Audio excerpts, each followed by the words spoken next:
పరీక్షా పత్రాలు జిరాక్స్ సెంటర్లో వాళ్ళు అమ్మాలి.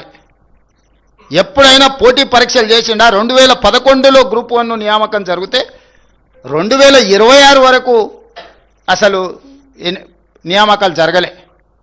మళ్ళీ మేము వచ్చిన తర్వాతనే నోటిఫికేషన్ ఇచ్చి group 1, group 2, group 3, group 4 teachers, police 2 ఏళ్లలో 70,000 ప్రభుత్వ ఉద్యోగాలు ఇచ్చినాం.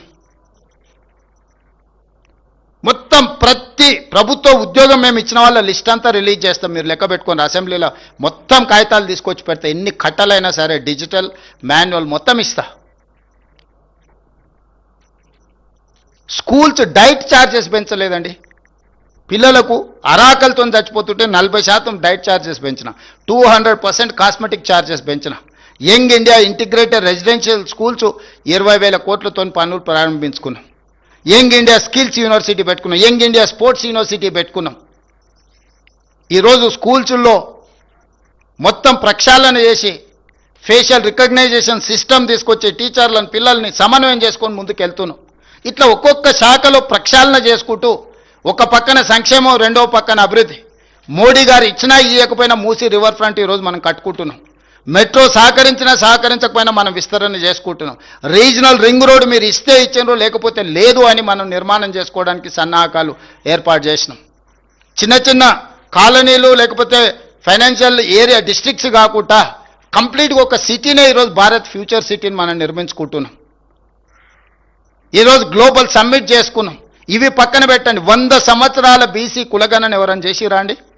100 సంవత్సరాల సమస్యకు భారతదేశంలోనే తలమానికంగా ఈరోజు socio economic education, employment, political and caste survey చేసి దేశానికే ఆదర్శంగా నిలబడి బీసీ జనాభాను లెక్కలేసి ఫిబ్రవరి 4, 2024లో మొదలుపెట్టి ఫిబ్రవరి 4, 2025లో కంప్లీట్ చేసి సోషల్ జస్టిస్గా ఫిబ్రవరి 4ని మనం అఫీషియల్గా డెడికేట్ చేసుకున్నాం. ఇవాళ బలైన వర్గాలు వాళ్ళ లెక్కలు వాళ్ళు తేలిన సంతోషంలో లేరా?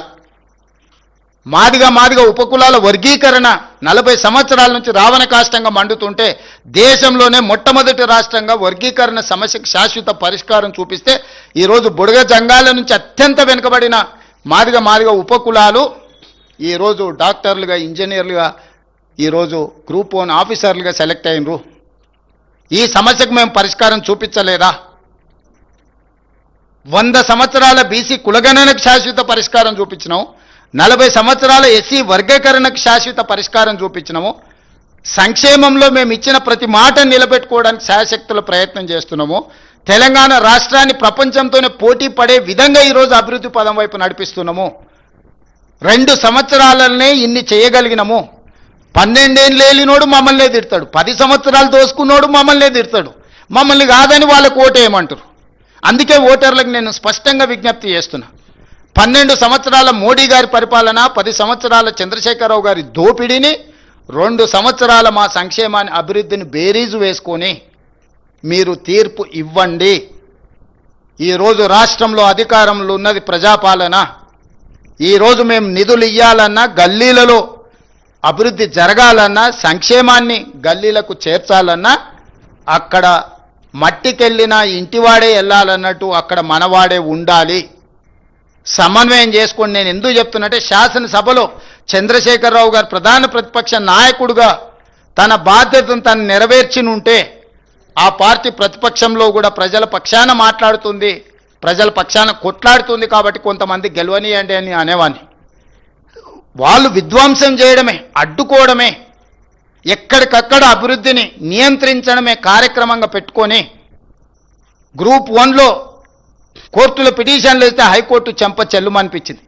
బీసీలకు స్థానిక సంస్థలలో 42% రిజర్వేషన్లు ఇస్తే కోర్టులో పిటిషన్ వేసి కొట్టేపించారు. ఇప్పుడు బీజేపీ, బీఆర్ఎస్ వాళ్ళు ఆ పిటిషనర్కి వాళ్ళ టికెట్ ఇచ్చిండ్రు. రంగు బయటపడ్డది కదా, ఎవరు అడ్డుకున్నారో.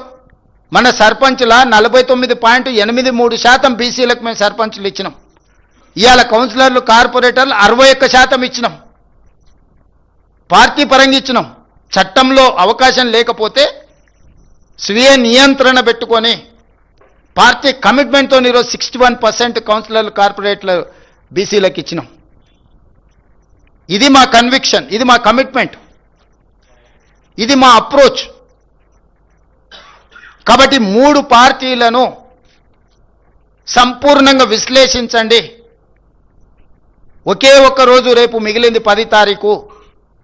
24 గంటల్లో మీ భవిష్యత్తు నిర్ణయం జరగబోతుంది. మీ గల్లీలో మీ సమస్యలు పరిష్కారం కావాలంటే ఎవరు పరిష్కరించగలరో, ఎవరు అభివృద్ధి చేయగలరో ఆలోచన చేయండి, విశ్లేషించండి. ఢిల్లీ నుంచి మోడీ గారు మన గల్లీలో మోరీ తీయడానికి వస్తారా? ఫామ్ హౌస్లో ఉన్న కేసీఆర్ గారు మన నీటి సమస్యను, మన కరెంటు సమస్యను పరిష్కరిస్తాడా?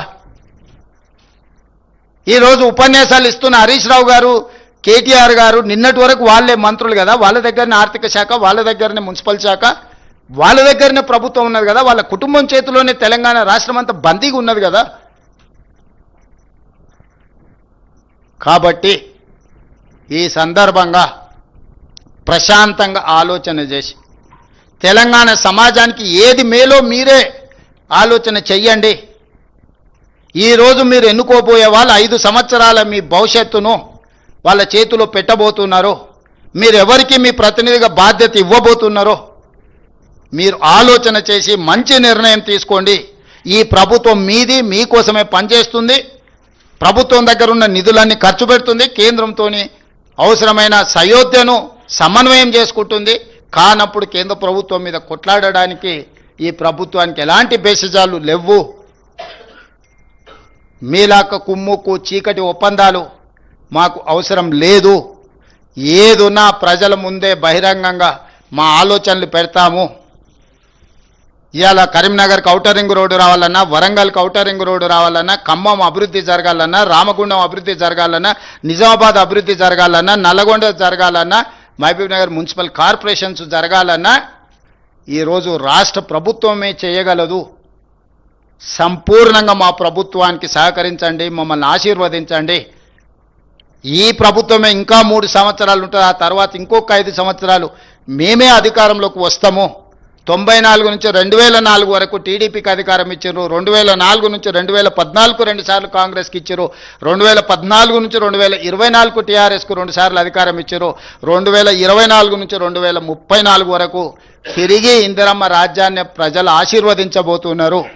కాబట్టి చిన్న చిన్న భావోద్వేగాలతో ఆలోచన చేసి ఇతరులకు ఓటు వేయకండి, దానివల్ల ప్రయోజనం ఉండదు.